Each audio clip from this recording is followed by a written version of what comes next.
I care deeply about Black people and the issues of Black people. But I care deeply about the issues of all people.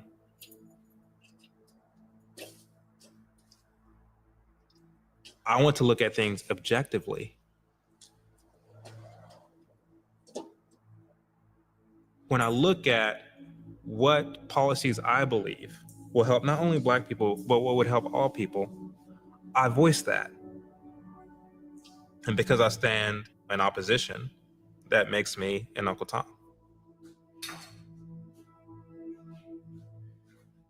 I used to get very offended and upset whenever people would call me an Uncle Tom. I think I'm in a place now when someone calls me that, like, I kind of pity them because of their ignorance. It just shows that they haven't actually read the book.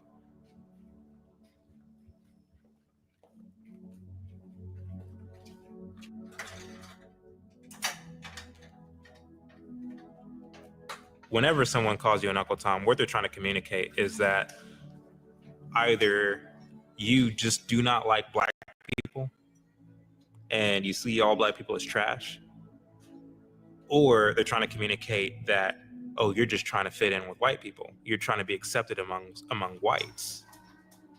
And so I'm going to call you this derogatory word to put you in your place and to remind you, you will never be accepted by whites. You'll always be just a Black nigger.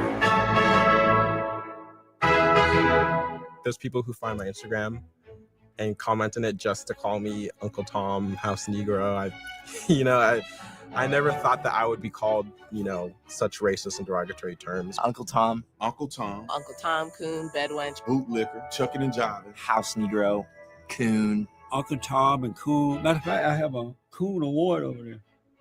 Coon of the Year Award. They call us the Coons. Coon. For Indians like me, you're an Uncle Patel. Uncle Ruckus. Praise be the white God and his son, White G. The guy from Get Out. They put his face on my post. I find that the African-American experience for me has been, for the most part, very good. I think the funniest thing I've ever been called, the most absurd thing, is a Black white supremacist. It's like the old Chappelle skit, Clayton Bigsby. They go, oh, White power! It must be real. People say crazy things. Leftists say the craziest shit to you. Don't try to twist what I say. But that's what you're saying. Your narrative. That is not what I'm saying. That is what you're saying. That is, you can't tell me what I'm saying. I know you, Lenore. That's what you're saying. You don't know me. You sound like all of them. Oh, yeah. Okay, and guess what? You sound like all them Uncle Toms. Now, See how there? about that? I knew it. Lenore, now, it's good to hear from that? you. It's good to hear from you. Go drop dead. All right. Thank you, Lenore. What a sweet lady. And Uncle Tom is somebody who has sold out by embracing the white man, by becoming a Republican, by rejecting the idea that you're a victim, by supporting things like hard work, accountability, and low taxes, by refusing to think of yourself as a Black person first, as opposed to as an American who is Black. Your skin color should dictate how you think and what you say. The only way I can operate as a human being is via my skin color. I can't operate via my intelligence or the things I have accomplished. My resume should be, I'm Black. And Uncle Tom has traditionally been a Black person that tried to serve and scurry favor with white people. So they believe that I want to be accepted in the white community. Kind of like the house Negro back in slavery. That I'm in the house. Master, what can I do for you? And I'm going to suck up to them and leave my people behind. Most Black people don't believe that other Blacks can be independent, free thinkers, or you stand definitely up, don't. or stand up for what is right. They believe that if a Black person stand up for what is right, they'll sell out. They're Uncle Tom. The white people have to be brainwashed. As my late grandfathers used to say, who lived to be 94, I does not care. Because he didn't have a lot of education. He said, I does not care. So I don't care if they call me names. Just meet me at the bank. And we'll compare bank accounts. I am very optimistic about the future. Frankly, I have seen certain changes in the United States over the last 2 years that surprised me. I've seen levels of compliance with the Civil Rights Bill and changes that have been most surprising. So on the basis of this, I think we may be able to get a Negro president in less than 40 years.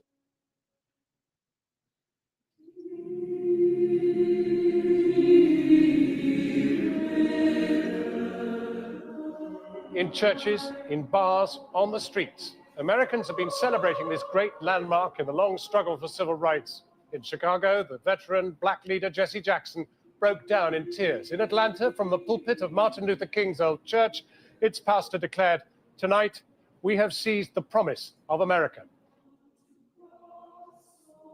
Not to sound crazy, but, you know, white people always had Jesus. So they always had that mentality, I could be anything, even God. For me, the image of him is like, who's the most powerful person in the world? Who's considered like a god, basically? It's the president of the United States. Obama became that image for us, like that Jesus. We never looked at ourselves as being politicians. We looked at ourselves as rappers or football, basketball players, drug dealers. That's why I think Obama was important in becoming president, because it gave us that optic. Like, we could be whatever we want to be. It was America finally feeling that we could let go, just let go and say, we finally did it. Progress is here. I cried when he won. I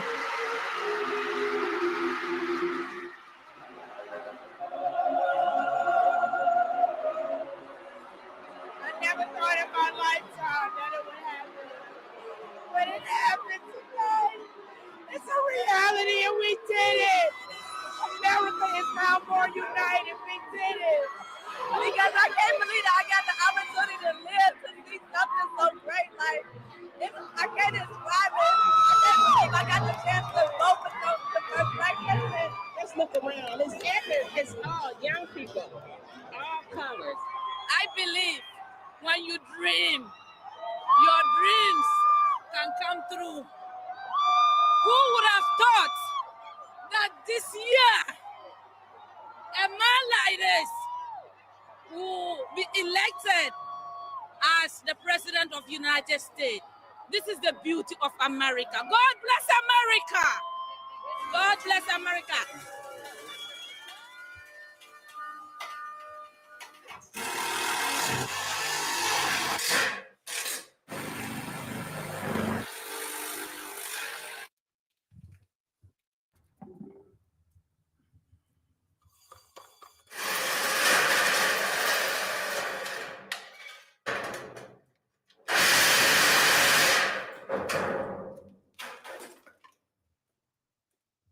I became a Christian back in 2009. The year prior, I voted for Barack Obama. I was really passionate about Barack Obama and his policies. I was having a conversation with a friend, and I was telling him how, like, I'm a Democrat because, you know, the Democrat policy is pro Medicaid, pro government benefits, all these things that can help, you know, poor urban communities. And doesn't the Bible say that we're supposed to look out for poor people? And this friend of mine, who's also a Christian, said, well, was it talking about the government or was it talking about you? And I thought, you know, that's very interesting. And so I went back and read it, and it was talking about me. A lot of the way that I saw things began to change, but I was still a Democrat. This friend of mine challenged me to go and read the Republican platform and read the Democrat platform and see where my values and my views line up. My whole mindset was changing, you know, around this time. And so I took him up on that offer. I went and I read the entire Democrat platform and I read the entire Republican platform. And I was like, man, I'm a Republican. I have learned to go beyond just listening to what CNN says, or even Fox News. I go on Fox News all the time, but I decide to go beyond what they are saying and what they're selling. And I'm able to listen and do the research on my own, so I know who I believe in, who am I voting for, and why.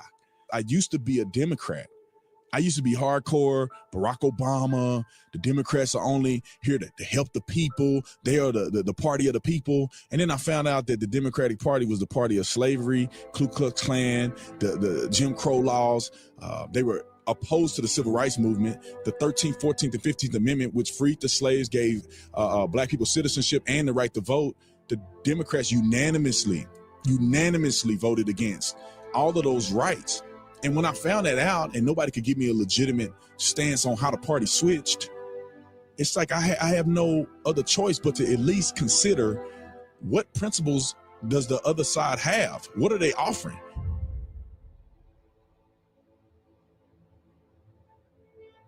When I began to educate myself on the history of the Democratic Party, I learned a lot about Margaret Sanger. The greatest sin in the world is bringing children into the world that have disease. And I learned about the birth of the Ku Klux Klan.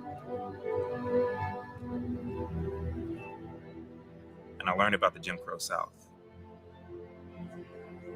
And I learned about Black Wall Street.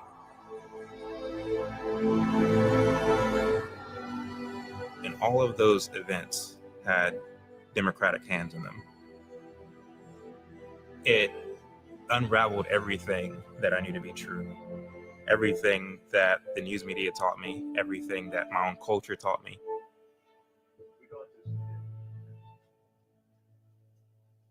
News nugget. George Washington mural should be covered but preserved, according to a San Francisco school board decision. Don't they have better things to do? Do you know what that problem is with that mural? It has a slave in it. That was back then. But they want to cover up history. It had a Native American Indian in it. They don't like that. It's part of history. I focus on three things: performance, performance, performance. The three things that are my guiding lights: belief in God, belief in myself, and my belief in the United States of America. I learned it from that man right there.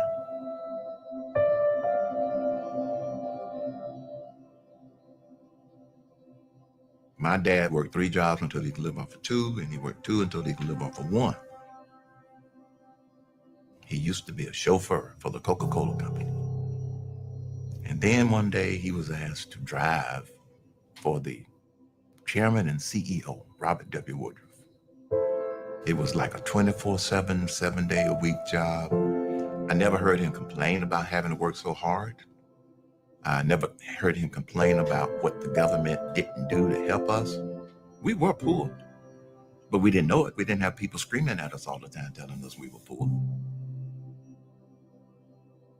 My dad encouraged my brother and I to get as much education as you can, because he worked in an environment where the more successful people were the ones that had the greatest amount of education.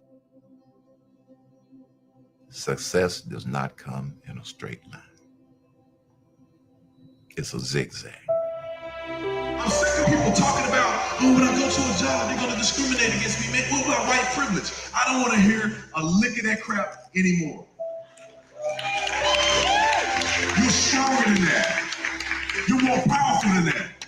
I'll tell you what, I go to a job interview and someone don't give me an opportunity, I'm going to apply for every single job on the block until I get a job. I don't need no handouts. I don't need your excuses. I'm going to go harder than everybody else on that job. And if you go hard and you put yourself in position, you will be successful. I never saw myself as handicapped because I was Black, I was a woman, that I came from poverty. It was just not the way I processed the world. As someone who got a GED, went to a community college, then went on to get a 4-year degree, graduated magna cum laude, while I was working 40 hours a week, nights and weekends, at the community college library. My life has taken many turns. I married at 16. I dropped out of school. By the time I was 21, I had 3 small children. I had no idea that I would end up going to college and becoming a university professor. Graduate school was very interesting for me in a lot of ways. I had this experience in a course that was being taught by a white female. She was actually a white liberal. At some point in the classroom, I'm sure I'd said something that really irked her, because she turned to me and she yelled, "You'll never be able to change the fact that you're a Black woman." And I interpreted that to mean that I was handicapped, whether I knew it or not. There I learned that I was Black, I was poor, I was a woman, and that I was not supposed to have accomplished the things that I had already accomplished, which was success. By then it was too late. When I was a kid, I went to summer camp in an area of California called Yucaipa. Really bucolic, flowers everywhere. It was just wonderful. It was a Boy Scout jamboree, and there were hundreds of Boy Scouts from all over California. And from what I can tell, there were just a handful of Blacks. I was in a cabin with maybe 7 or 8 kids, and we'd been together now for 3-4 days. And there was one kid, he and I got into some sort of argument, I don't remember why, and he called me a nigger. And I literally had to restrain the other kids from killing this guy. I mean, they were just gonna kill him. They were more angry about it than I was. And so I never really felt that those who are bigots, the racists, were in the majority. I never really felt that. I always felt that people who were bigots intuitively were in the minority, and most people didn't feel that way. That seemed to be consistent with my own personal experiences. I was always confident. I always knew I had a good memory, made good grades, and my parents gave me a lot of positive feedback because of that. I always knew I was going to be an achiever, and there was no doubt about that. The only doubt was the route. There was never a time when I thought of myself as a victim. Never. Not one time. You're afraid of being marginalized, right? Welcome to what it feels like to be Black. Man caught on video unleashing a racist rant. An alleged racist incident. Racial bias. Racist tendency. Racism. Racism from coast to coast. The open racism. Statements of racism. He was brutally beaten by attackers yelling racist and homophobic slurs. A racist drifter. Is it racism? Is it sexism? How do we get white people to see racism as their problem too? That was racist. Racist. Go back to Africa, kind of racism. Straight up racist. Racist tweets. Racist tweets. Those tweets are racist, a racial dog whistle. The most successful Black Americans today are Nigerian Americans because they're not brainwashed by our media. We've heard all about the big explosive cases of racial injustice in America, but that's not what most Black people in America deal with. You deal with what we call microaggressions, or 1,000 cuts of racism every single day. I grew up being told of my disadvantages, that this country is unfair to Black people. You're Black, you're not gonna be able to do it. You can't get this, you can't get that, you can't get bank loans. When you walk into a bank, you will get a loan more easily if you are a white guy. The ideology is implanted into you subconsciously to believe these things. We don't teach our children to have confidence. It's like we're brainwashed to think, well, is it because I'm Black? Why are they looking at me like that? How many of you feel judged? How many of you feel feared on sight when people see you? Show of hands. We teach them to be scared of this country, to be scared of the world that they live in. It's like a cancerous plague in the mind of Black Americans. You trying to say that this country does not specialize in racism and bigotry? I am saying that racism exists. I am saying exists. that the United States of America you have the luxury. You have the luxury to be cavalier about it. When you are angry, it's very easy to be deceived. It's very sad to see Black people operate in that. There's a lot of members in the Black community who they are operating in very negative energy. I'm letting you know that. I call out racism. That is maddening to me, and I'm crying about it because it's crazy. If you keep yourself in this constant state of, woe is me, I'm disadvantaged, I'll never accomplish anything, then you won't accomplish anything. It will be a self-fulfilling prophecy for you. If you determine that you can't be successful or that you're oppressed, then you are oppressed. That's the power of the mind. You believe that you can't, you won't, and you sure as hell won't try. And Black America has been programmed to believe that we can't. The country was founded on racism and bigotry, David. If you turn on a radio morning show, You African American, the cops show up, we don't know if we're gonna make it out alive. I'm sorry. the message is clear. If you broke and white in America, you're wasting your whiteness. And that's what's being fed into the urban community. White supremacy. It's the backbone of political and economic disenfranchisement of black folks. So long as black people continue to have their psyche filled by that nonsense, we won't have an awakening. Trump is a racist. He doesn't want more brown and black people here. It gets brainwashed into you in multiple facets. We tend to be geared towards entertainment. You need to know that a lot of your fans is racist. People have used those entertainment personalities to convince us subconsciously what we should believe. If you like that nigga, you motherfucking racist. Fuck you and fuck Donald Trump. Fuck Donald Trump. Yeah, nigga, fuck Donald Trump. I'm beginning to lose confidence in the Trump administration. Yeah, what do you think of that? I think it's actually a great thing. Jay-Z has always been a drug dealer to the black community. He's very open about the fact that he used to sell crack cocaine when he was living in the projects, and that's how he got ahead. So he was selling something that was harming the black community. Well, he's still doing that. He's still selling something that's harming the black community, and it's flying off the shelves, and that's victimhood. We have to have the conversation. We have to have tough conversation. We have to talk about the N-word, and we have to talk about why white men are so privileged in this country.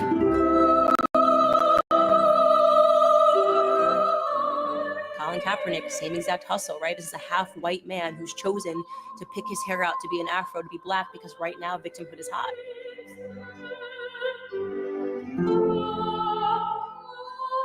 Colin Kaepernick is making a ton of money. Jay-Z is making a ton of money. Is Black America any better? The communities are still hurting, but they get to line their pockets. And we accept the same type of crack cocaine. The left gets away with this because 80 to 90% of the primary sources of news are left-wing. My father was a janitor. He was born in the Jim Crow South. Fast forward, my father in his late 40s started a small business, got a little bit of property. This is what happens in America. Raised 3 boys, educated them. We have a thriving black middle class. If Black America were a country, Brooke, it would be the 15th wealthiest country in the world. For crying out loud, this is not your grandfather's America. America is an idea. That's why we're different in every other country. That's why we have freedoms that other countries don't. That's why entrepreneurs are birthed here. That's why there's so many millionaires here. That's why black people are doing better here than anywhere else in the world. It's very simple. This ideology, people begin to adopt around the world and they become successful. It's an idea. America is an idea. Anybody who adopts the idea of America will be American and successful. If you don't adopt the idea, you are not American. You're not going to get that far in America if you don't pursue the American idea.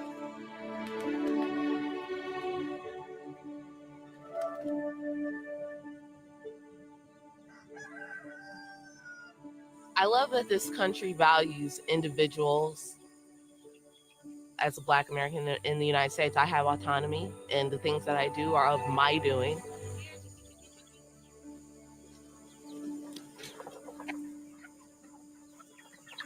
A lot of people expect, when you say farmer, they're expecting white tracts of land and tractors and stuff, but we don't have any of that. And I realize when I look back here every day, I'm proud of what we've gotten done so far. Started with chickens, which is the gateway farming to goats, rabbits, horses. These are my goats, Posey and Zelda. One's a Nubian, one's a Kiko. Really badly bred Kiko. This year was the first year that I ever had goats. Individualism, independence, and taking responsibility for your actions and for your food. I think that's for promoting small government values. When you do things yourself, you don't need the government to do it for you. I think Black Americans should believe and uphold the ideas of constitutional inherent rights. Without those beliefs, we wouldn't be where we are today.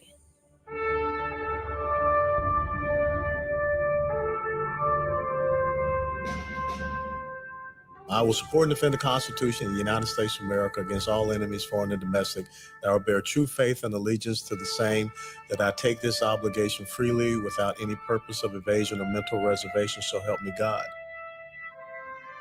We don't take an oath to a color, to a party, to a person.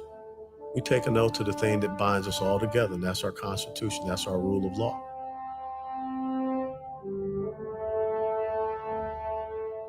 Those of us that understand that oath will always be guardians of the American Republic. If I want to see this nation that I love so dearly continue on in the path of liberty, freedom, and individual rights, then I got to make sure the subsequent generations understand that. They are willing to go out and fight for it and defend it just the same as I did, because I had a dad that inculcated that into me. At the age of 15, when my dad said that there was no greater honor than to wear the uniform of the United States of America, that's a powerful statement coming from a man that was born in 1920 down in the South. Never heard him say a bad word about the United States of America. He went off to serve and fight for this country, even though this country did not see him as it should have seen him, but he wasn't a victim. The Black community really believed that if they could show that they were willing to stand side by side with white Americans and fight for liberties and freedoms, that sooner or later people would understand that we can't have this hypocrisy. Executive Order 9981 that President Harry Truman signed that desegregated our military, he finally realized that if we are true to ourselves about the liberation of other people from the tyranny of Nazism, fascism, and Japanese imperialism, well, we got to be true to that here in our own country, in the United States of America. And that's why Harry Truman's picture hangs in my house. That's why the principles of the founders speak loudly to me. Even though we face the difficulties of today and tomorrow, I still have a dream. It is a dream deeply rooted in the American dream. I think it is an immoral posture to hold the position that individuals, whether they be Negroes or members of other minority groups, should have their basic constitutional and God-given rights held up. Self-governance is what all of those grassroots people were seeking. They understood that the victimizer, i.e. racism and discrimination, may have knocked you down, but it's the victim that has to get up.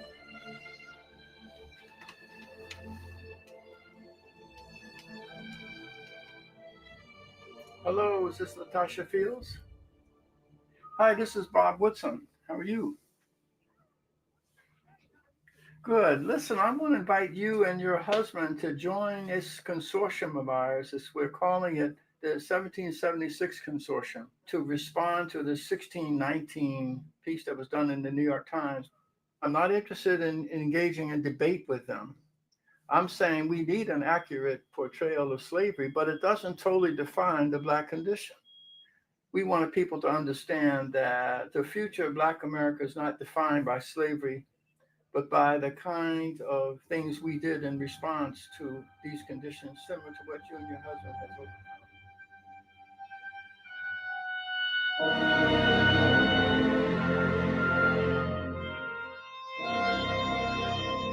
I wish that it would be mandatory reading, not just in the Black community, but all across America, to read the autobiography of Booker T. Washington. Here was a man that was born into slavery. And when he learned that he was free, his number one quest, his number one goal was to get an education. He walks from present-day West Virginia to Hampton, Virginia, to Hampton Institute, so that he could show himself qualified to enter that institution and get an education. When he established Tuskegee Normal and Industrial Institute, it wasn't just about the book learning, it was about industrial learning. It was about people being able to take an education and develop themselves into entrepreneurs so that they could have self-reliance. There was a schism between Booker T. Washington and W.E.B. Du Bois.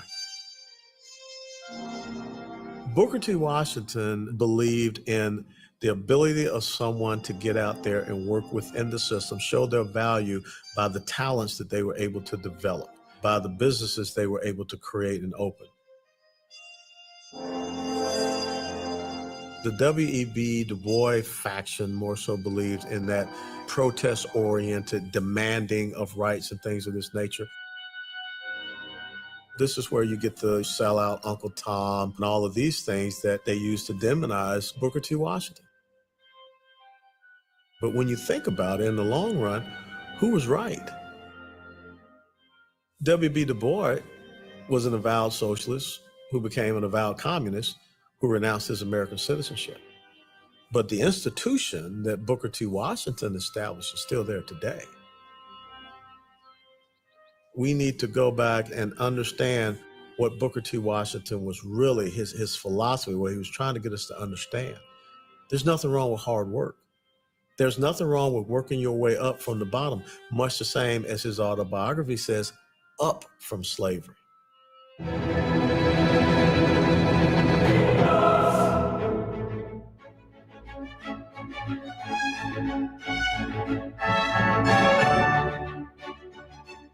I had a college student ask me one time, how did you deal with color and race when you were climbing the corporate ladder?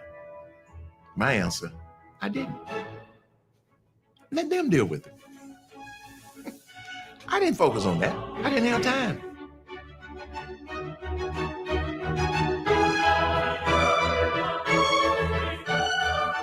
I went to the president of the Pillsbury Company and said, I need to get involved in some other aspects of the corporation because I want to run one of the business units one day. So he said, we need a lot of leadership in Burger King. You have to go and spend 2 weeks at Whopper College. There really is a Whopper College in Miami. I graduated summa cum laude. I was working for the Department of the Navy. The same day that I started, another white gentleman named Robert started working there also. We had very similar jobs. So the first 12 months, I got outstanding performance 4 quarters in a row.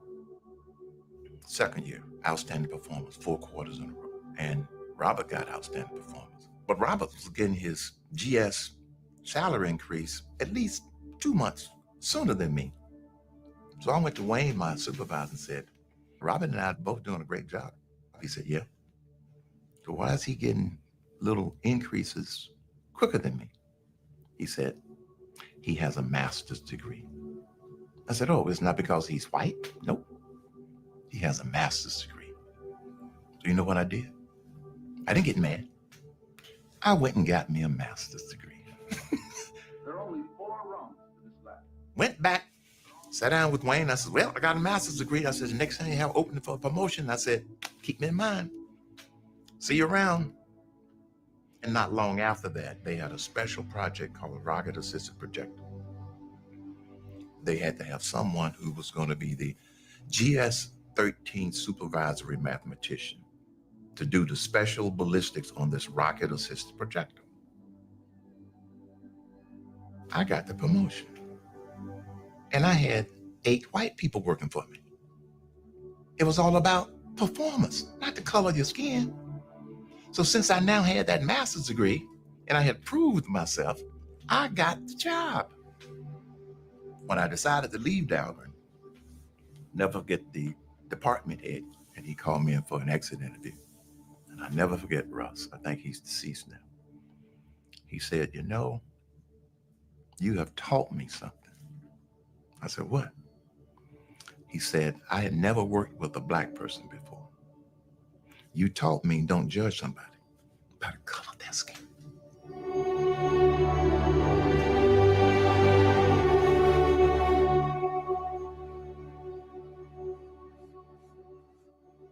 I grew up primarily around black people, primarily in what we call the Afrocentric perspective. That means everything in life was seen from the lens of being black in America.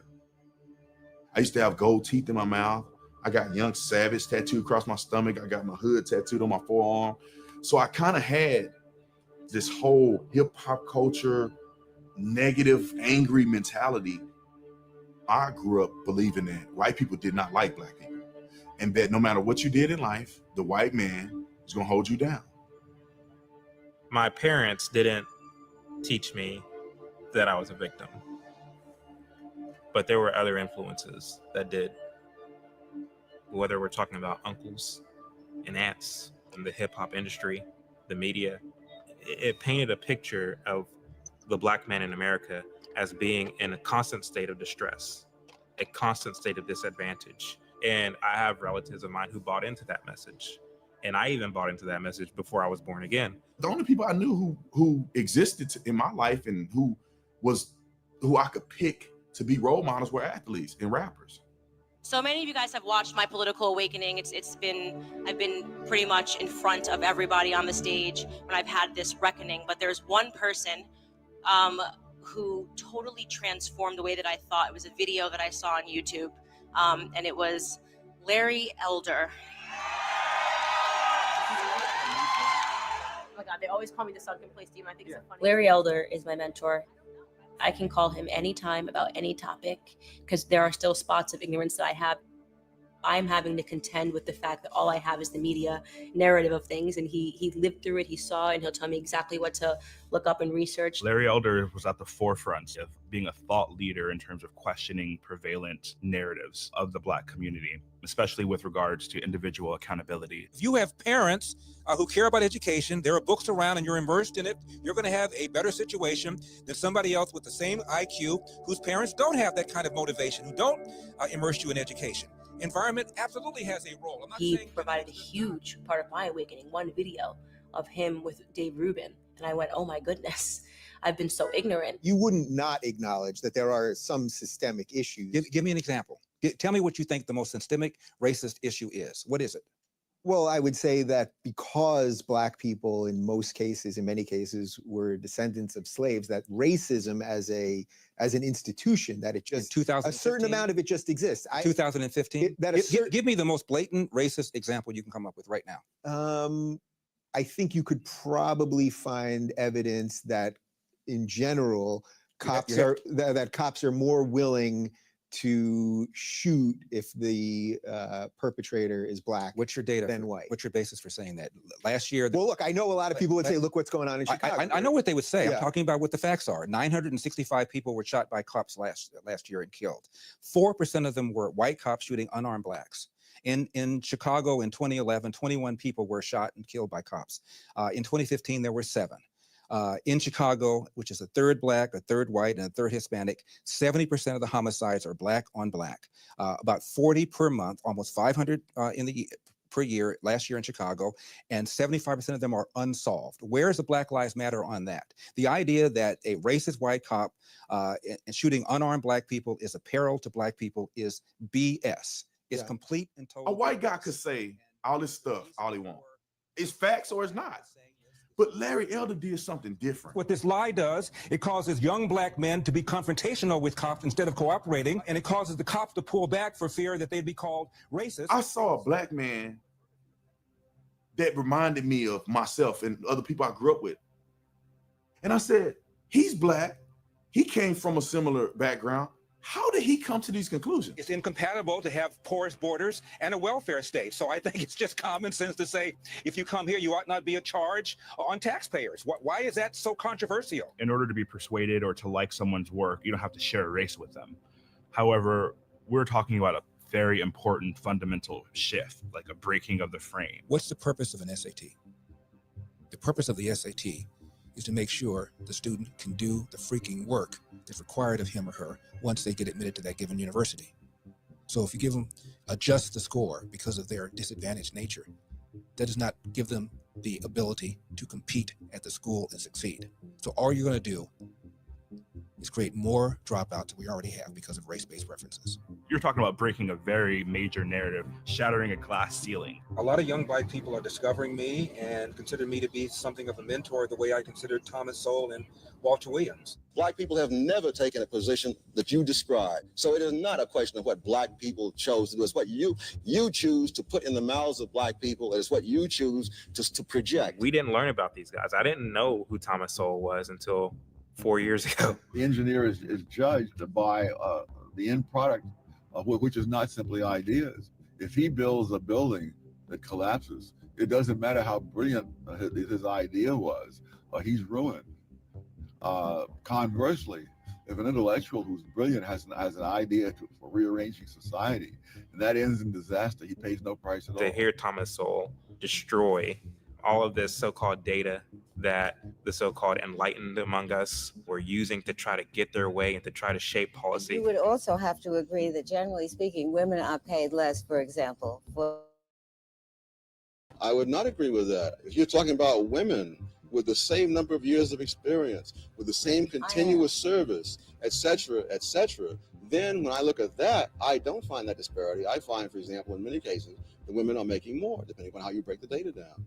The difference with women is between married women and everybody else. If his message would have somehow penetrated through all of the nonsense and all of the manufactured preconceived notion that I bought into and settled itself in my mind, he would have been a huge influence for me.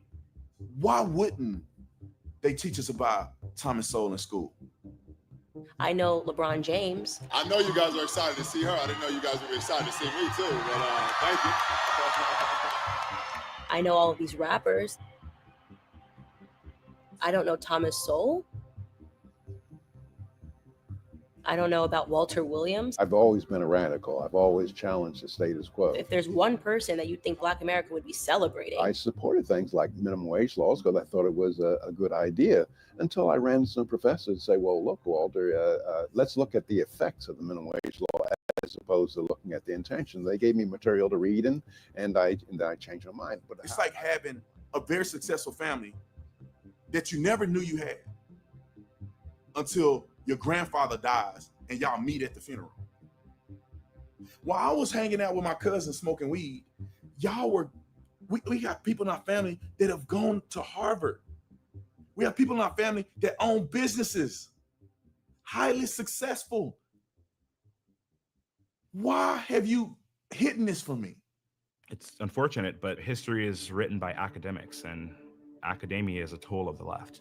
If you find a very educated Black American, somebody who got a 4.0 at a public high school, they are actively learning their history wrong.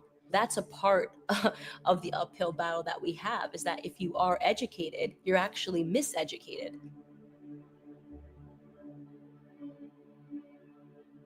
When I was growing up, my mom was a Democrat, remained a Democrat her entire life. My dad was a Republican, remained a Republican his entire life.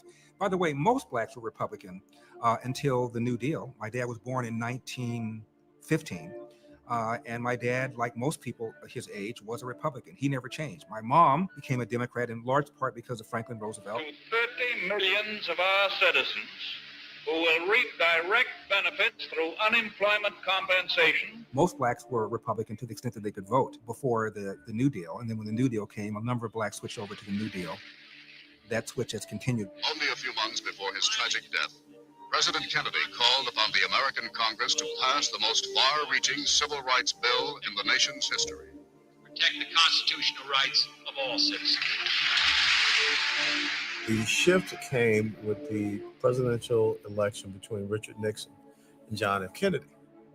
Martin Luther King Jr. had been in prison, and both sides asked their respective presidential candidate to give a courtesy call to Coretta Scott King and offer their condolences and their support, what have you. The rumor got out that John F. Kennedy did. So the next thing you know, in every house down south, and I can say this from my own eyeballs, there were 3 pictures that hung in the living room of any Black home down south. It was Jesus Christ, Martin Luther King Jr., and John F. Kennedy. John Kennedy promoted a dramatic tax cut. He was a cold warrior. He was a hunter. He believed in the Second Amendment. John Kennedy's collection of views right now would make him a Republican. He would not be welcome within the Democratic Party.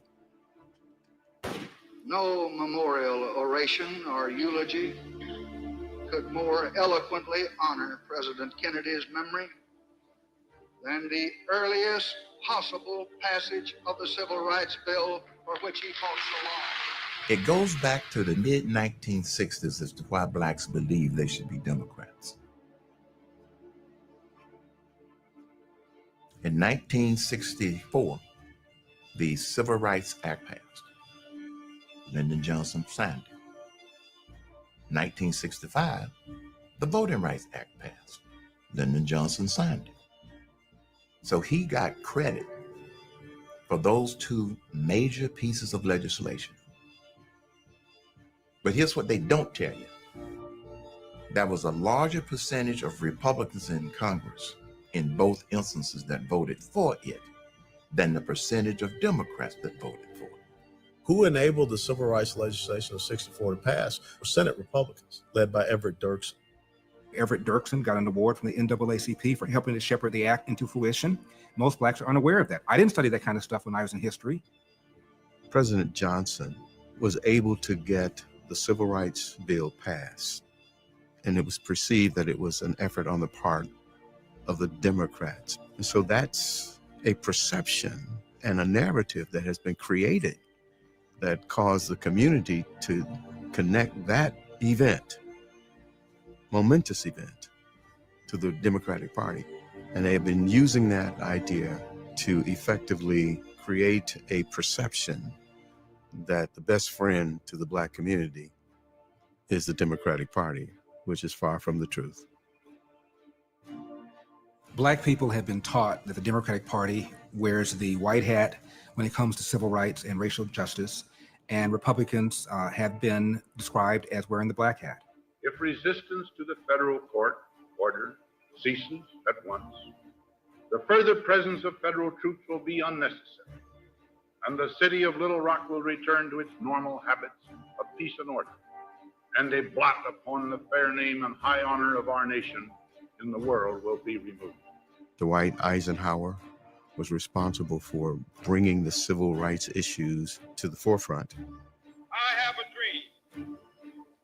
One day, It was a movement that was challenging America to embrace its ideas, those ideas that were found in the Declaration of Independence, that all men are created equal, to hold our society, America, to the principles that were found in the Constitution, and those constitutional principles that protect our liberties and protect our individual rights.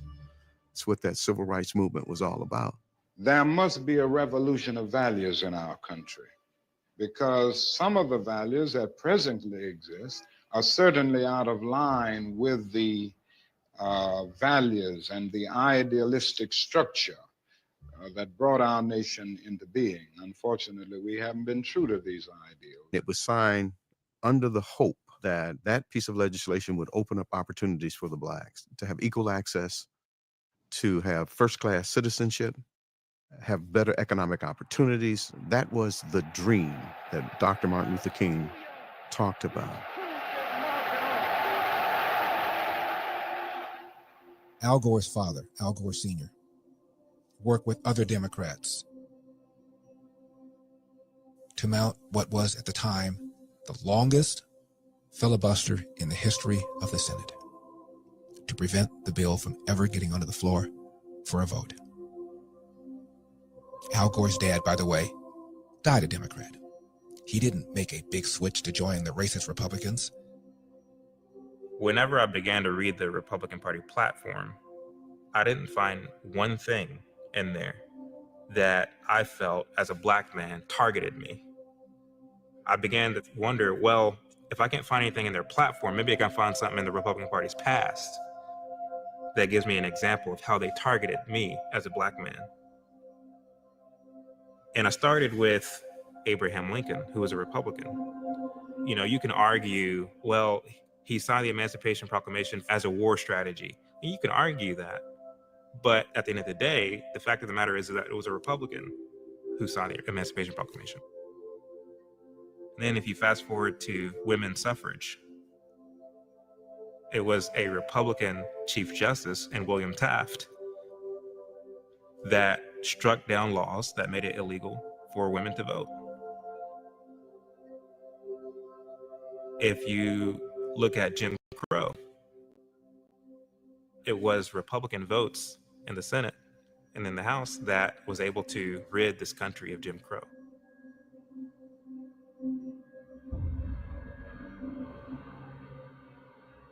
When we look at the history of entities like the KKK, it was specifically intended to suppress the African Americans and keep them from voting for Republicans specifically. That was always what the KKK was founded to do. A lot of black people were voting for Democrats because they were being forced to.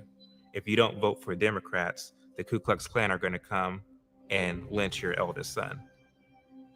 And so you fast forward to today, the message is still the same. If you don't vote for Democrats, the Republicans are going to come. They can turn back voting rights. They can turn back many of the things that people suffered and died for. Didn't nobody donate to us the right to vote? It's the same Democratic Party. It's just they learned to play the game better. We in the same ship. It's the same suit, just warmed over. It ain't nothing changed. The same party is doing the same thing they always been doing. Party of division, the party of power. If you're a minority, you're smart, you can believe what you want to believe, support what you want to support. You are free to do these things. You don't have to support one person. You don't have to drink at this one water fountain. You're free to make choices. It's like, okay, that's great. I choose to be a Republican, and then, whoa, everybody stop. He is encouraging a generation of foolish young people. These are lost, disturbed, self-loathing people. Notice that all of those youngsters had caps on. It was almost like we're going to dress you for the photo. It's gone from like physical restrictions, but now, you know, in the 21st century, as we're reaching the information age, it's become a sort of metaphysical restriction as to what a minority can and can't do. Minorities shouldn't think this way. Minorities shouldn't support these people. Minorities shouldn't believe these things. Black conservatives today, or anybody that has a black conservative message, we are the people that are escaping the plantation. The liberal will try to control a black person through the concept of racism because they know that we are very proud, emotional people. What was the reaction when black slaves escaped the plantation? It was swift. What I saw was a minstrel show today. Him in front of all of these white people embarrassing himself. When minorities don't support the agenda of the Democrats or the left, all of a sudden the restrictions they put on years ago in a physical realm or they're now doing in a metaphysical realm. But are we 100% convinced? Like, are we back on the Kanye is not sick and off his meds? He really has a problem pumping the brake here mentally and emotionally. Maybe he was missing his medication. It all makes clear that he has struggled and admitted diagnoses for personal mental health issues. Anybody who threatens the 95% monolithic black vote is an enemy. They've got to be dealt with. They've got to be put down. Another stunning act of terror. The mass shooting at 2 mosques in New Zealand. He claims to have been radicalized by Candace Owen. Saying that she was an inspiration to him. She has responded sarcastically. Few events I've not been blamed for. Brazilian mining dam collapse, Chinese air smog, Tenerife air crash 1973. She's not taking this at all seriously. What do you think the press is doing when you try to smear someone as having a mental disorder and when you say this, that someone is inspiring a mosque shooting? Well, you're trying to make it so that my career is effectively cut off. You're trying to make it so that nobody talks to me, so that I'm considered sort of this reject. I just have to say that I object strenuously to your use of the word hilarious. To me, this feels a lot like your reaction to being named in one of these manifestos. Now, you're of course not responsible for the words of somebody writing that document, but I do think that laughing at it is a real problem because these are real families that are impacted by this violence. I'm a black female who came from poverty. I should be at the top of the progressive stack. I should be receiving awards. They should be calling me, inviting me on the red carpet to share my story, but they're not. Why?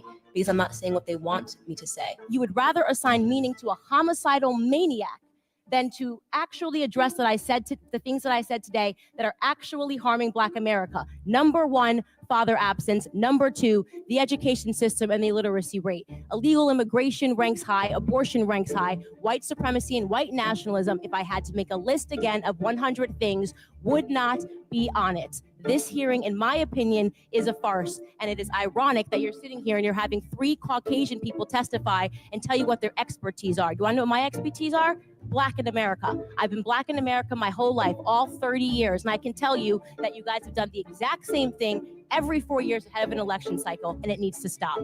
I think probably the most hated political person in America is a Black conservative.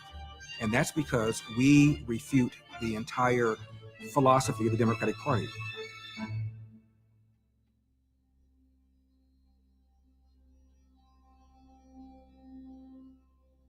I think the fact that a black person can start in government housing and go on to be one of the most successful brain surgeons ever to exist, that's somebody you should emulate. That's someone you should idolize. That's someone you should put on a pedestal. Came from nothing, became a neurosurgeon, one of the greatest men in the world. Some of the things he's done, nobody's ever done in the world. He was the first person to perform surgery on conjoined twins at the brain. No one wanted to do that, and he did that as a black man. I don't think of myself as a surgeon. Just a guy people pay to stab their brain until they're healthy. Quick backstory on Dr. Ben for those who don't know. He's a former brain surgeon and Republican presidential candidate who our celebrity-in-chief, Donald J. Trump, nominated as his HUD secretary in 2017, despite him having zero relevant experience. Now, Ben Carson is a very intelligent person. To ignore that and say like, oh, well, he's a doctor. He has no business in government. Really? So we can't even have people who are smart enough to be doctors in the government now? Like, who do you want to be in the government then? Just because Dr. Ben Carson is a well-educated neurosurgeon who doesn't speak fluent nigga doesn't mean he's acting white. Okay, so I don't agree with calling people Oreos, but I can see why you would call Dr. Ben Carson one. Ben Carson, do you pass the black test? You know, I grew up in Detroit and I grew up in Boston. In Boston, you know, we lived in the ghetto. Excuse me, you grew up in a what? A ghetto? A ghetto? That sounds like a French person saying cat in Spanish. What is that? What kind of black person says ghetto? Mother, I'm straight out of Compton. This kind of crap goes on all the time. They're trying to say he is not black enough. I was at a Popeyes organization and then I deposited basketballs at the Urban Athletic Complex. Thereafter, I rounded out the night by making it precipitate at a ladies' clothing removal facility. We want to shun him. He's a sellout. He's a coon. We want to remove his name off of schools. The Detroit School Board now considering stripping the name of HUD Secretary Dr. Ben Carson off of a local school over his ties, yes, to the president. I've cringed when I've seen the way people like Ben Carson get treated by the media. For example, when Carson first became HUD secretary, he gave a speech where he likened slaves to immigrants. A land of dreams and opportunity. There were other immigrants who came here in the bottom of slave ships, worked even longer, even harder for less. But they too had a dream. And he got fried, especially in the black media. Like, we actually came here on our own accord. I bought a trip. Shackled, I bought a trip. beat, shot, killed, on our way here to find a better life. How does he miss that no slave came to this country willingly? This is one of the most atrocious acts of historical revisionism that one might imagine. It wasn't always easy for new immigrants. Certainly it wasn't easy for those of African heritage who had not come here voluntarily, and yet in their own way were immigrants themselves. Obama said the very same thing at least 11 times. Nobody said anything. The left claims it advocates for black people, but they really advocate for left-wing black people. Reagan won Pennsylvania by the margin of despair, by the margin, the fracture of our coalition. Your time has come. Pick up your slingshot, pick up your rock, declare our time has come. When I became old enough to vote, I registered as a Democrat because that's what the black people did.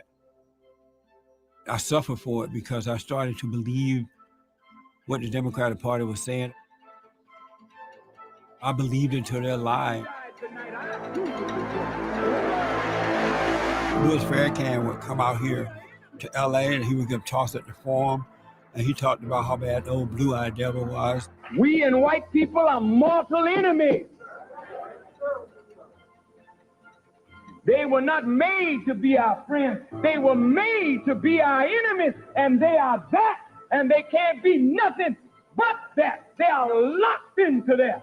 There ain't no redemption for them. That is why I challenge you now to stand together. I would listen to Jesse Jackson raise your fists together and engage in our national Black litany. I would listen to them and they were saying it's all white people's fault. And so I started to believe because nobody else was opposing what they were saying. And for the first time in my life, I started to resent white people. I suffered for it. I finally got over it, but I suffered for it. When I turned 30-something, I started asking questions like, if the white man is holding me back because I'm Black, why is it that they're not holding Jesse Jackson, his family back, the so-called NAACP and all them? Their kids went to the best schools, they have fathers, mothers in their homes, and they were doing very well. And so I wonder, why is it that they're not holding those people back if they're holding me back because I'm Black, right? And that's when I realized I've been lied to. And everything started to change. Jesse Jackson is a racist demagogue, and he's built a career on keeping Black people down, keeping them angry, brainwashing them to control them for his own personal gain. And they have lost that power now. Speak your mind, Robert. I grew up in Alabama on a plantation, and I grew up under the Jim Crow laws. They have deliberately kept us down by causing us to become angry, destroying the family, and demoralizing Black people. And so what we're trying to do is to wake them up to that reality. When I was growing up, I was just taught good and evil, right versus wrong. I had never even heard the word racism. We knew that it was a spiritual battle between right and wrong, good and evil. There was no such thing as racism, sexism, homophobia-ism, Islamophobia-ism, or deadbeat dad-ism, or white supremacism. It didn't exist. That only came about when we allowed the Democrats to take over. They started making up words to deceive us. We've got to deal with homophobia in all communities, including the Black community. A lot of the Black civil rights leaders have abandoned the moral high ground and have perverted the civil rights movement to the point where it's become a part of a race grievance industry. We're on the brink of undoing what Dr. King and others went to jail for. Blacks have been convinced that they're supposed to respect you if you have the title Reverend or Pastor, even if you're no good. You probably can't even remember a sermon from Al Sharpton. Reverend Al Sharpton. He's a reverend of what? In politics, the road to the White House took a detour through Harlem today. It is like a rite of passage for Democratic candidates as an outreach to the African-American community. Well, today, South Bend, Indiana Mayor Pete Buttigieg had lunch at Sylvia's with Reverend Al Sharpton. Barack Obama dined here in 2008. So did Bernie Sanders in 2016. I could tell the Negroes to go left and they'll go left. How much are you willing to pay me to get the Negroes to do what I want them to do? They're the ones that receive the contributions to say, hey, let's keep these people subjugated. Let's keep them voting for us. And you do what is necessary and help us to squelch these voices that are rising up in opposition to what we believe. They're leading the narratives that others want them to lead.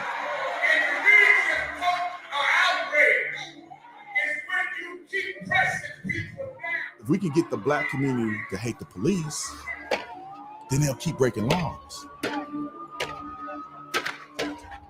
So they got to keep Black people angry, stirred up, angry, ticked off.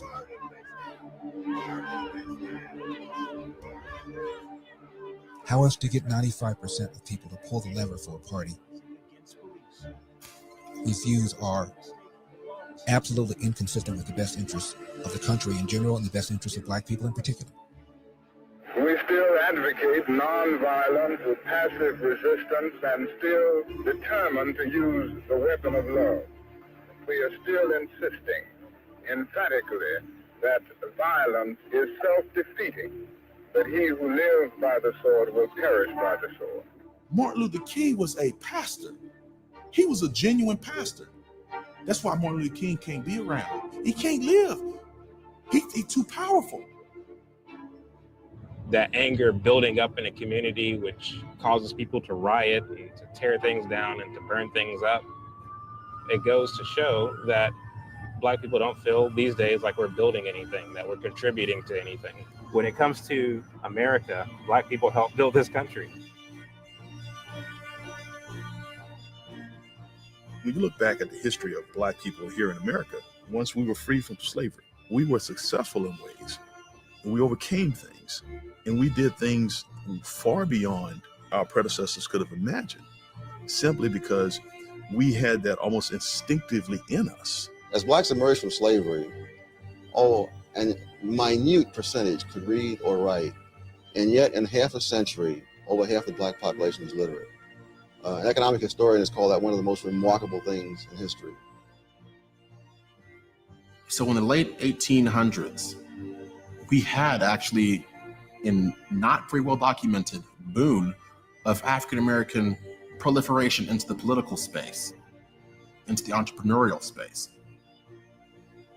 And we had real movers and shakers in our communities who were doing real things. Because at one time, blacks were Republicans, and you dominated those 7 years after the Civil War. You were Republicans. You had more blacks in the House and Senate than you do now, and you dominated your own economic communities. You did that as Republicans.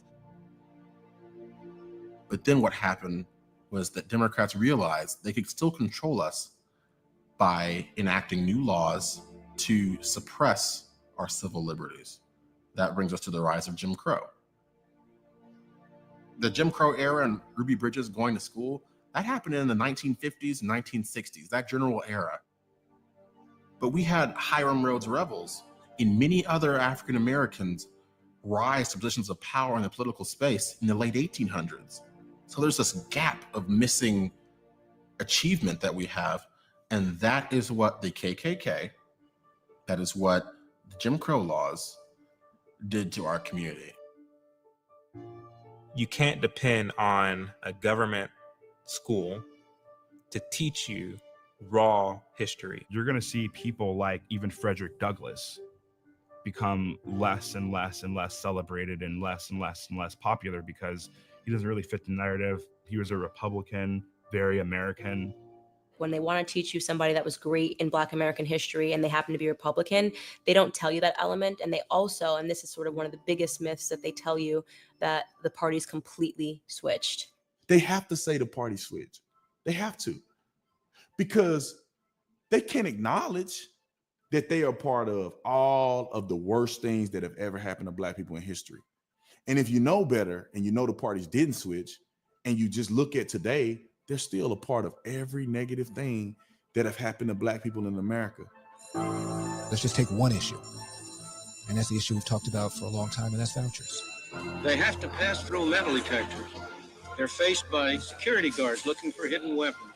They're watched over by armed police. You're required to send your kid to a school where only 3% of kids can do math at grade level because you have no option.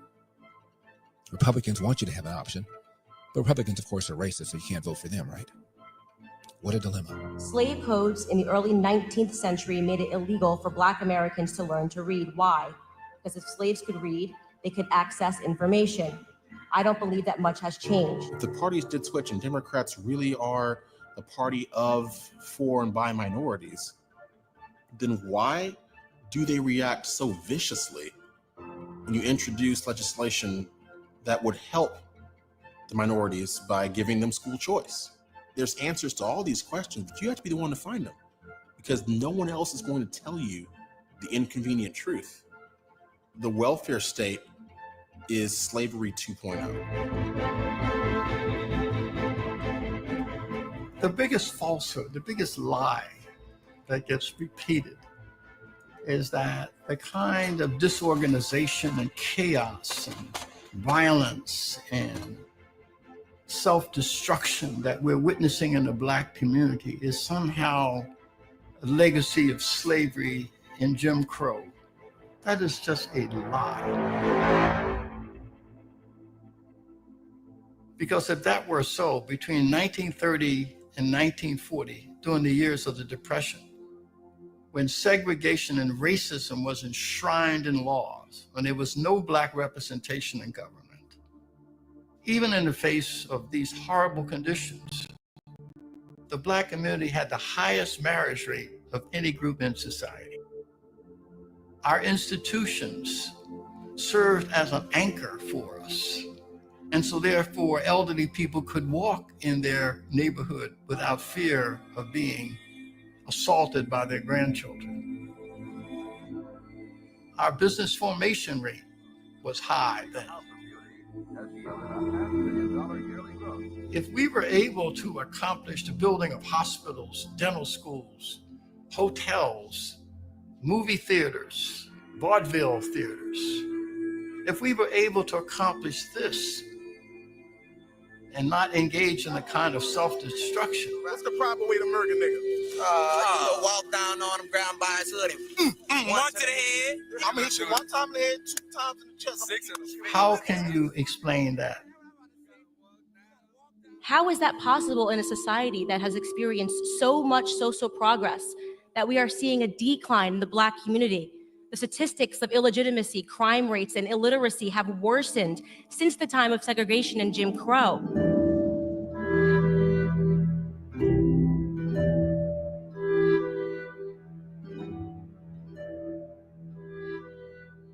Before the War on Poverty launched, 87% of Blacks lived below the federally defined level of poverty in 1940.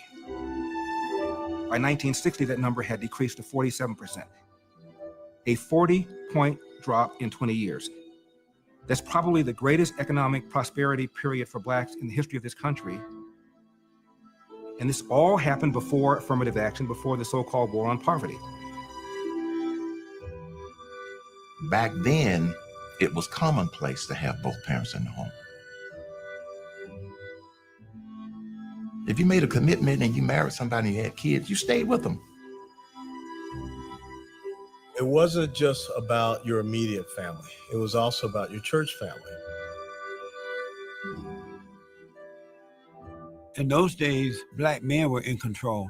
The Black woman respected the Black man. Having a strong father showed me how to be a man. It also showed me how to treat a woman. When I was young, I remember going to open house and everybody's parents were there, everybody's.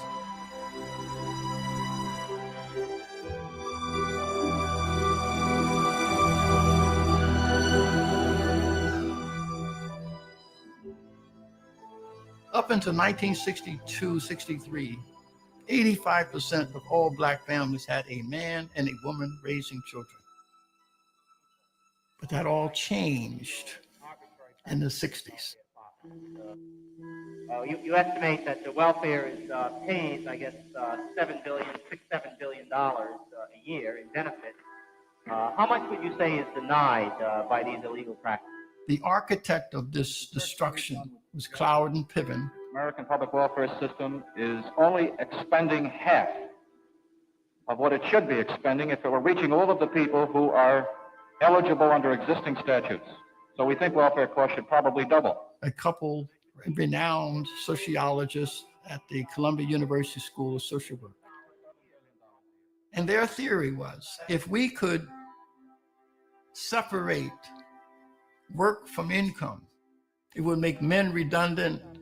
And if we can just remove the stigma from welfare and entice more people to flood the welfare system, it will bankrupt cities and the country.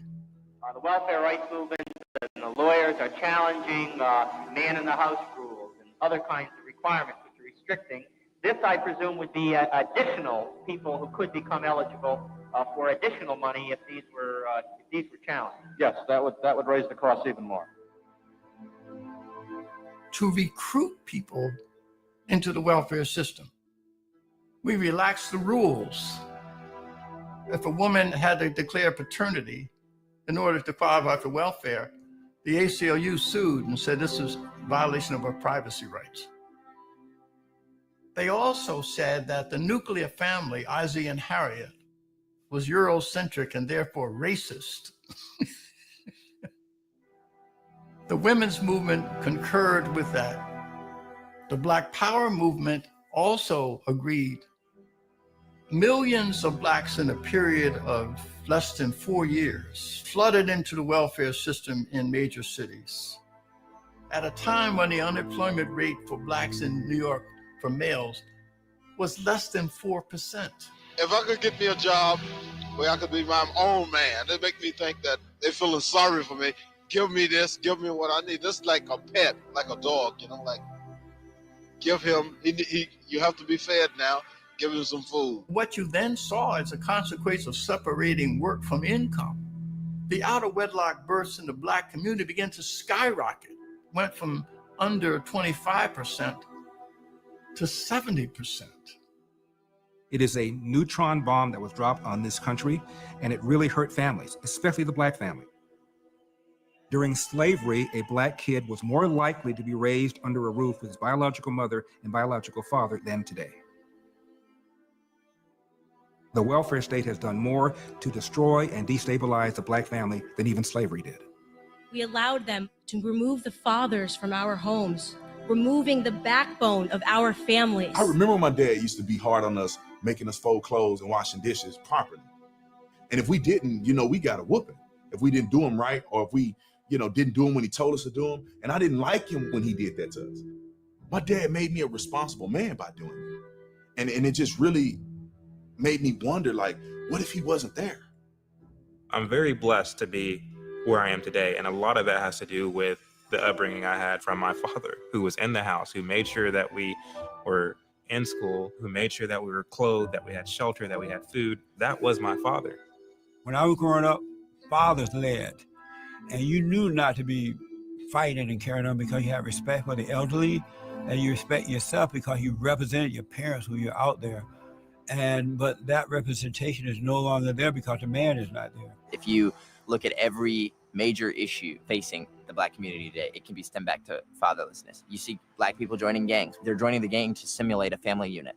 Family unit could be solved with a father.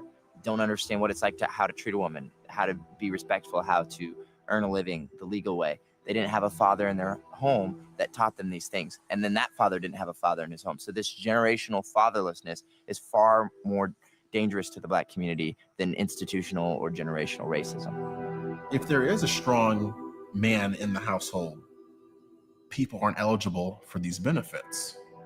So you see how it kind of starts and it just grows and grows and grows. With the political left, this whole idea that government can bring people out of poverty and that government can fix all the problems, we know that government can't do that government can't raise a family. I did him like that. He was like, man, this y'all, you can have the piece. I said, that, I want the money in your car. DeQuandre Weaver was 14 years old when this video was shot. And this week, a judge sentenced him to serve 20 years in prison for a list of felonies. Because the left has promoted the welfare state, has encouraged women to marry the government, has allowed men to abandon their financial and moral responsibility, we have these problems. It is no wonder that you have the chaos. More Blacks are killing other Blacks in 1 year than the Klan killed in the 70 years.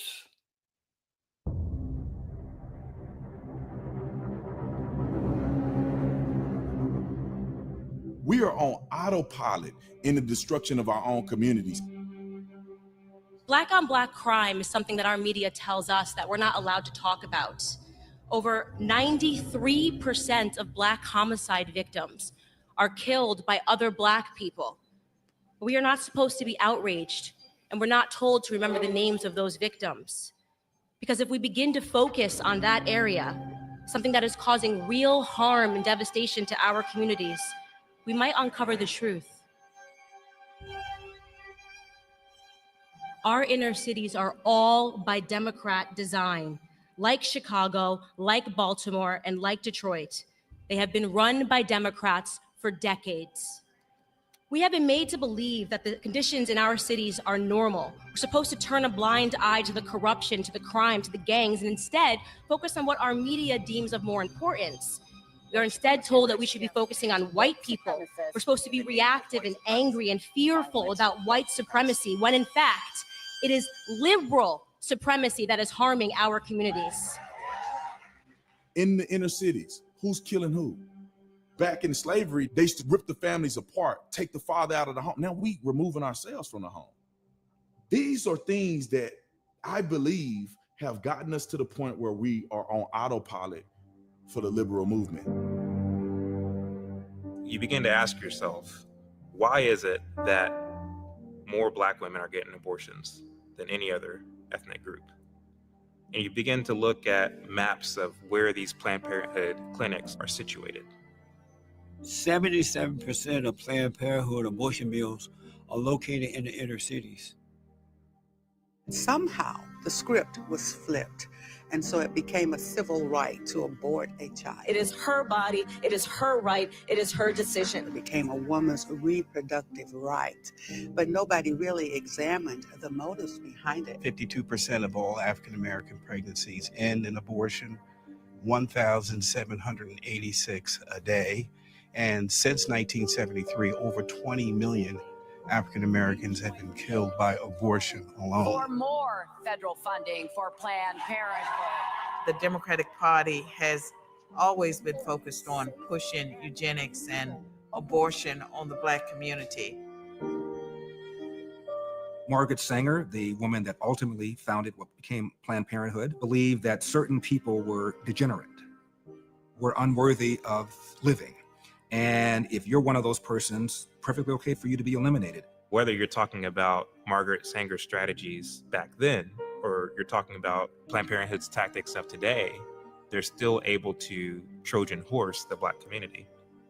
That is to deliver this message of we're for women's health, we're for the Black community. More than half of Planned Parenthood centers are located in areas without ready access to health care. Here you have the left wing embracing Planned Parenthood, embracing the pro-choice movement, completely oblivious to the fact that Margaret Sanger was not particularly fond of poor Black people who, in her view, could not make it on their own. I think the greatest sin in the world is bringing children into the world that have disease from their parents, that have no chance in the world to be a human being, practically. Delinquents, prisoners, all sorts of things just marked when they're born. That, to me, is the greatest sin. I see Black people argue that if a woman is poor, she shouldn't have a child. If that were the case, a lot of Black people that I know who have done great things in life would never have been born, and I would have been one of them. The billboard's idea that abortion is genocide has made a comeback in some parts of the Black community. Our population growth has stagnated. Fueling this is the growing number of Latinos who have fewer abortions. 60% of all new births in this country are Latino, and you have Democrats that are advocating for open borders. Ethnic minority than Black Americans. Right now, the Democrat Party relies upon our vote, but they don't have to forever. Buenas noches, gracias de invitarnos. Gusto en verlo, caballero. Me llamo Julián Castro y estoy postulando. Necesitamos. La situación ahora es inaceptable.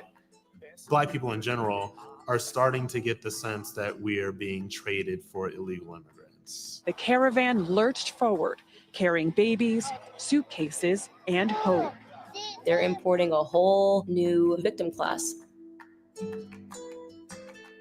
going to do exactly to the illegals what they did to Black America in the 60s. Get them addicted to government, get them addicted to handouts, and turn them into a permanent class of victim voters.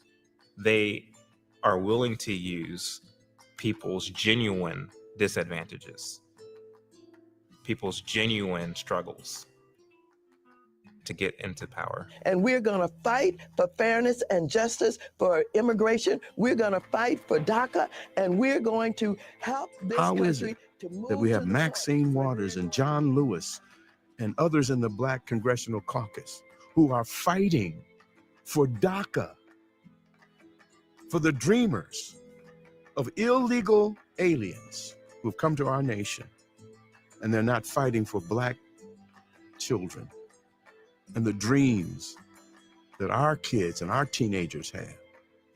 They have set them aside and made DACA their priority. I submit to you, they are in pursuit of an agenda. The Black community has literally been destroyed by racist, illegal immigration, and we're not going to have it. When my people do a crime, we get 3 strikes.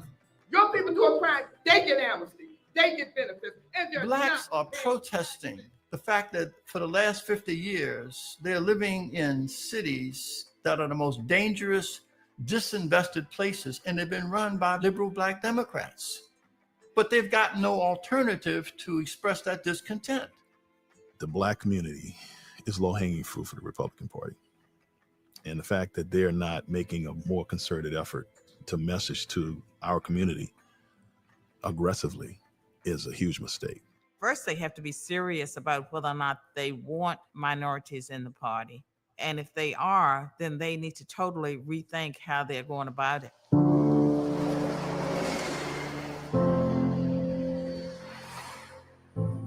My experiences running as a mayoral candidate in a city that's predominantly Democrat, I've been criticized by Republican strategists for spending my time in minority communities.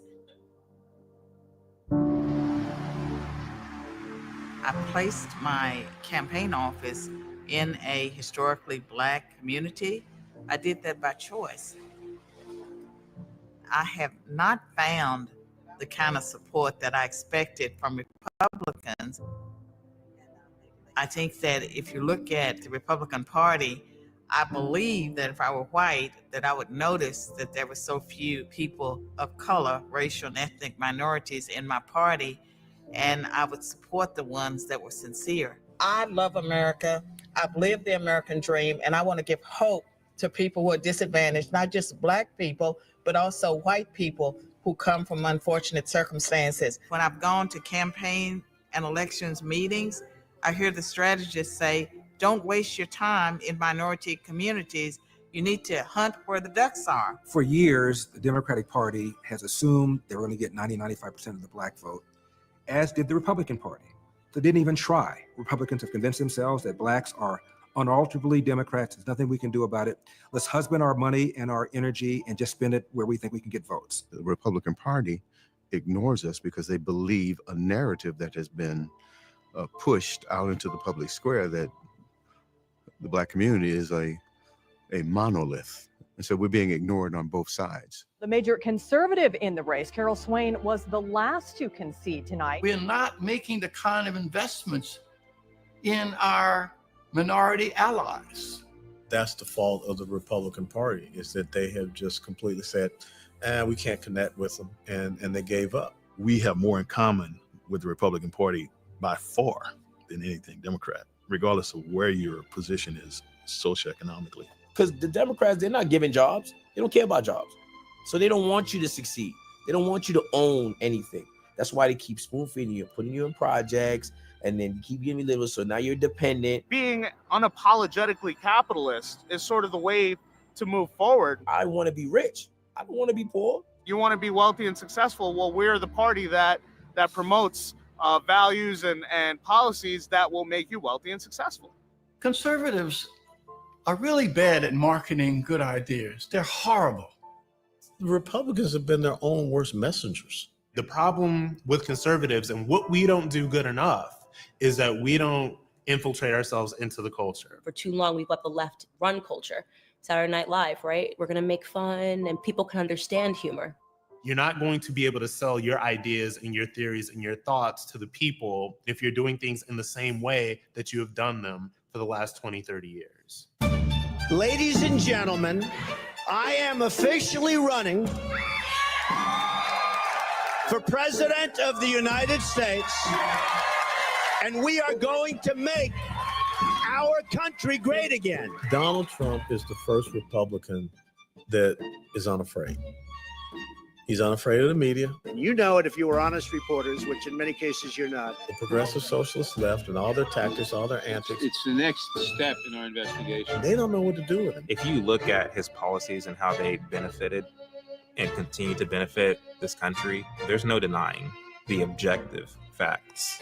But if you look at the man, Donald Trump, the version of him as it is painted by the media, then it's easy to hate the man, to hate his guts. Painting a picture of him that he is incompetent, not capable, out of control, impetuous, all those things is what we get out of the media. But somehow, through the charisma of his personality and the force of his personality, has gotten through to some in our community. I see Trump as this window of opportunity for Black America to wake up, is because I think he's the most cultural president we've ever had. He was taking photos with rappers. He was always part of the culture. You got this guy that talks shit, WrestleMania, he was doing this, he was doing that, and he's president? He made politics cool again. Donald Trump is not in charge of the law in our country. Because you'd be in jail. You can see the realness. He's a New Yorker, man. And he talks like one. He has that the bravado like one. Jim wants to be. He wants to be a tough guy. He wants to be a tough guy tonight. I didn't take the property. A lot of young black people, that's why they're drawn to him. If people spoke to black people the way Donald Trump does, bluntly, without condescension. Look how much African American communities have suffered under Democratic control. To those I say the following: what do you have to lose? Donald Trump is facing a new backlash. What the hell do you have to lose? The best pitch. Trump's latest attempted outreach to a larger voting bloc is already being called ignorant. So disrespectful and so condescending. How condescending, how offensive, how racist, whatever. He was right. What do you have to lose? You're living in poverty. Your schools are no good. You have no jobs. 58% of your youth is unemployed. The audacity to stare Black America in the face and say, hello, wake up, you're already losing. Look at your communities, everything's run down. What's the big deal? Take a chance on Trump. People, black and white and brown, who did not go to college, had felt ignored by the elites of both parties. And Trump turned over the tables in the temple. You can say he's unartful, he's not articulate, he's not smooth, whatever. People really don't care. People are tired of politicians that say one thing and do something else. Especially we're starting to see in the black community. They want to see some change. They want to see something different. And that's why blacks feeling as if their conservatives is on the rise. They're looking at the results. You think you can bully people to stop doing something, right? Call us coons, all them type of names, right? Usually people run into their little cubby holes after that. It's a new movement now, and we want all the smoke. It's really clear. People tell me not to wear the MAGA hat, so I bought the biggest MAGA hat. Then I bought a bigger one. So next time somebody say something to me, duh, common sense, a bigger one. It's simple math, really, when you put it all together. Yeah, I'm black, I'm not Democrat, Peter MAGA hat. Ooh, they try to take my guns, I can't go like that. Ooh, they try to take our funds, I can't go like that. Ooh, they try to ban our speech, I can't go like that. Yeah, I'm black, I'm not Democrat, Peter MAGA hat. It was Donald Trump who woke me up, man. At first, when he was nominated and he was elected, I was not a big fan, but to see the things he's done for black community, to see things he's done for America in particular, I'm a huge fan now, and he has my support. We are in historical times. People are waking up. People are changing. Humans are naturally conservative. You grow up being told to work hard for what you got. You don't grow up being told you're going to get something because you just want it. You're saying, like, you ain't got to work for it. When I went in the store, and I tried to get a Snickers and they ain't had no money for it, I'm gonna smack my hand, put that Snickers back.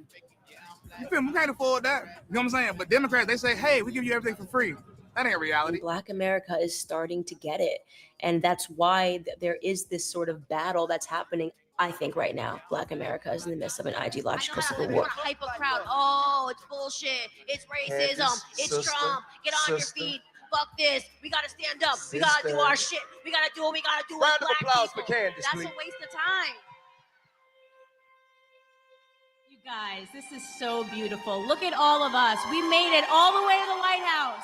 This week, in 2 days, I'm going to the White House with 400 black kids. And it's basically saying, you don't get to take away my blackness because I don't agree with you, because I'm educated.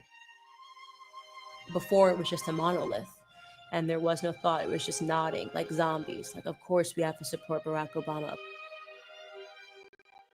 The one reason that I thought that his candidacy would be positive, the one reason was because when Senator Obama was interviewed by Steve Kroft, I believe that was his first 60 Minutes interview, and Steve Kroft said to Obama, "You think the country's ready for a black president?" Yes. You don't think it's going to hold you back? No. I think if I don't win this race, it will be because of other factors. It's going to be because I have not shown to the American people a vision for where the country needs to go that they can embrace. I said to myself, hallelujah, at least this is not your basic black victocrat. Well, he got elected. I cried. Tears came to my eyes during his inauguration. My fellow citizens, A black man being a president, like, this is finally, we have proven to the world and everybody else in the country that this is not a racist country. And I think that's what America really felt, that we had turned the corner. I could follow in the same steps now, finally, that there was no barrier that was preventing me as a Black American from doing anything. Many people had high expectations that he was going to take us in a direction that was going to improve things. Obama, before he became president, gave a speech at a Black church in Atlanta. And he said, the Moses generation, referring to the generation of Martin Luther King, has gotten us 90% of the way there, which I thought was pretty reasonable. He said, my generation, the Joshua generation, has to get us that remaining 10%. Moses generation pointed the way. They took us 90% of the way there, but we still got that 10%. That was before Obama became president. I'm suspecting that now that he's president, that 10% probably got shaved into it just a little bit. Yet when he was president, what did he say? What did he do? Slavery, Jim Crow, discrimination in almost every institution of our lives. That casts a long shadow, and that's still part of our DNA. That's passed on. We're not cured of it. Racism. We are not cured of it. Obama got a higher percentage of the white vote than John Kerry did. And here he is talking about racism is in our DNA. If I had a son, he would look like Trayvon. The Cambridge police acted stupidly. What he really did was add to the level of racial tension that we have in America today. He went out of his way to capitalize on this sort of like wokeness. There are very few African-American men in this country who haven't had the experience of being followed when they were shopping in a department store. That includes me. He had Al Sharpton in his White House over 70 times. And every time you criticize President Obama based upon policy, you were called what? A racist. He played the race card, Obama did. This is a guy who knew better and could have, in my opinion, done a great deal to advance race relations in this country. We didn't turn any corner. And so now we are just at a point where we're at each other's throats. You called me a nigger. You called me. Yes, you did. He made things worse for America in terms of race, and there's not a single person that can say they remember America feeling like this. Constitution house nigga. I didn't call you a nigger. Oh, okay. That's a big difference. Your Uncle Tom. Oh, is that my Uncle Tom? Yeah. Before Obama, wasn't all this racist talk at all. I don't remember it. I don't remember at any point before Barack Obama ever feeling this much racial strife in this country. Obama was the most divisive president of our time. Especially in the African-American community, I will consider it a personal insult, an insult to my legacy. If this community lets down its guard and fails to activate itself, I believe Obama is one of the most articulate presidents that we've had, charismatic presidents we've had. When you look at his educational background, he's probably one of the most intelligent. He knows better. I harbor a lot of resentment towards Barack Obama because now I see what he was. But I wouldn't take that moment back for a lot of reasons. And one of those reasons is that it did mean a lot. Now it's something that I point to show people. If America is a racist country, how did Barack Obama get into office for 2 terms? In barely half a century, you can go from a young African-American girl being escorted into the school by the National Guard to having the first person of color occupy the Oval Office. That's why all those people were in tears when Obama was elected president. Look at what we are. Look at how this is America.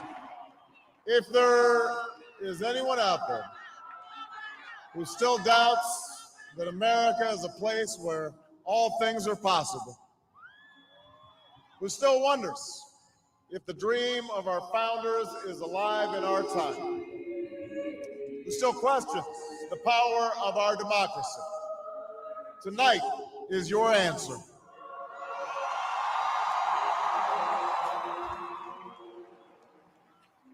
It's the answer told by lines that stretched around schools and churches in numbers this nation has never seen.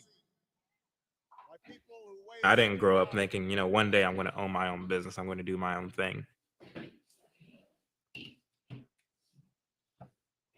It seemed like something that surely I could never achieve that. That's something that you have to be really smart. You have to come from money. You have to have a huge set of capital before you can even start a business. That's something that's too lofty for me. I would never accomplish that. So I didn't even think about it. if you have some material and stuff that you're needing, I would like to get it to a place where you can call him, and if we have it in the shop, he can run it to you. Early in my 20s, when I began to go into a transition, if you will, of learning more about policy, of learning more about the platforms and how they're so different from one another, I realized, well, no, this is something that is well within my grasp. This is something that is attainable. Being a business owner in America is one of the greatest privileges of being an American.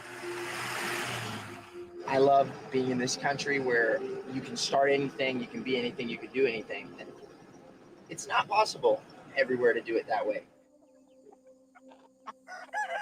You know, oftentimes I get crazy messages from people who they can't believe I do this or whatever. But you don't know until you do it yourself. You don't really get it and understand it until you start doing it yourself. They're still thinking that it's a 4-inch supply coming into the building. In my heart of hearts, I do desire that people will kind of have the same kind of revelations that I've had, because to me, what it means to be a conservative is to realize that a lot of the dignity that you have is within yourself. Conservatism is the political philosophy that is pro-business, that is pro-growth, that is pro-minority, way more than any kind of liberal idea or policy can ever be. I want for people to understand that. I want for people to realize that. These are the things that you It starts with the individual. What you do in making yourself a better person will matriculate down to everybody else in the community, all the generations to come after you. The power is in your hands. Don't rely on wait for everybody else to do something. You have the power to change you. You have authority to change you. I will not pretend to be a victim in this country. And I know that that makes many people on the left uncomfortable. I know people might not like me because they're from an era where race hustling is a business. But I say to people, I'm not here to be your friend.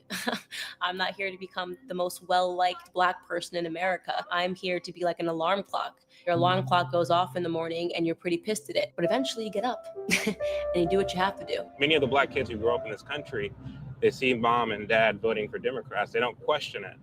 They just go and do it. But many of them have so much potential and so much worth that they can really do anything they wanted with their lives.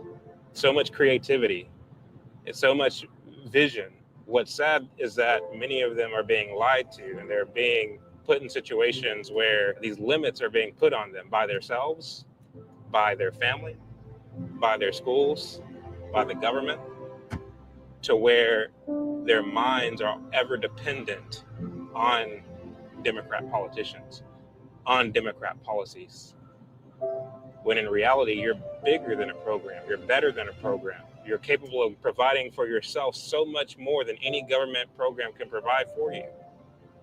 My fear is that with Black people in America, many of us haven't came to that realization.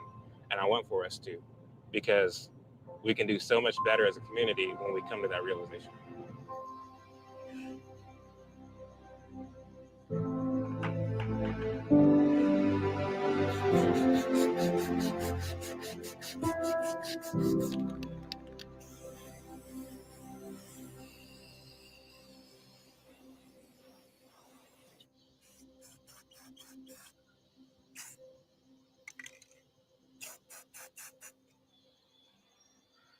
Alrighty, that'll do it.